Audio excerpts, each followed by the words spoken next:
সবাইকে কেমন আছো? আশা করি খুব ভালো আছো, আমরাও খুব ভালো আছি। আর দেখো বেরিয়ে পড়েছি এক নতুন গন্তব্যস্থলের উদ্দেশ্যে।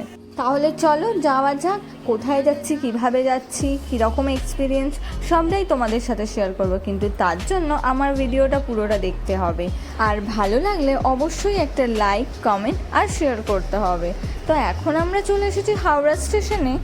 আমরা যাচ্ছি 1, 2, 3, 4, 5 সরাইঘাট এক্সপ্রেস, হাওড়া টু গুয়াহাটি।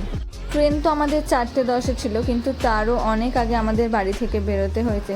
তাই ট্রেন ছাড়ার পর বেশ একটু খিদে খিদে মনে হচ্ছিল, তাই জন্য এখানে সব মুড়ি মাখা চলছে।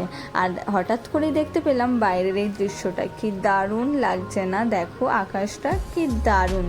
এই দৃশ্য দেখতে দেখতে আর এই মুড়ি মাখা খেতে কিন্তু বেশ ভালো লাগছে। জানো তো, আমরা যেখানেই যাই এইগুলো কিন্তু ক্যারি করি। বাড়ি থেকে মুড়ি, চানাচুর, পেঁয়াজ, আমতেল, লঙ্কা, ছোলা, নারকেল আরও কত কিছু যে নিয়ে আসা হয় যে কি বলবো। আর দেখতে দেখতেই সন্ধে হয়ে একদম রাত হতে চললো। এখন বাজে 8টা, 8:30 মতো। আমরা ডিনারটা সেরে ফেলছি। এখন যাচ্ছে ফারাক্কা ব্রিজ, তাই দেখো সবাই এত উৎসাহ সহকারে দেখছে।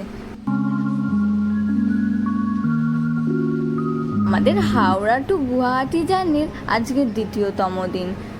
আর ঘুম থেকে উঠেই যেটা দেখতে পাই সেটা হচ্ছে এই দারুণ প্রাকৃতিক দৃশ্য।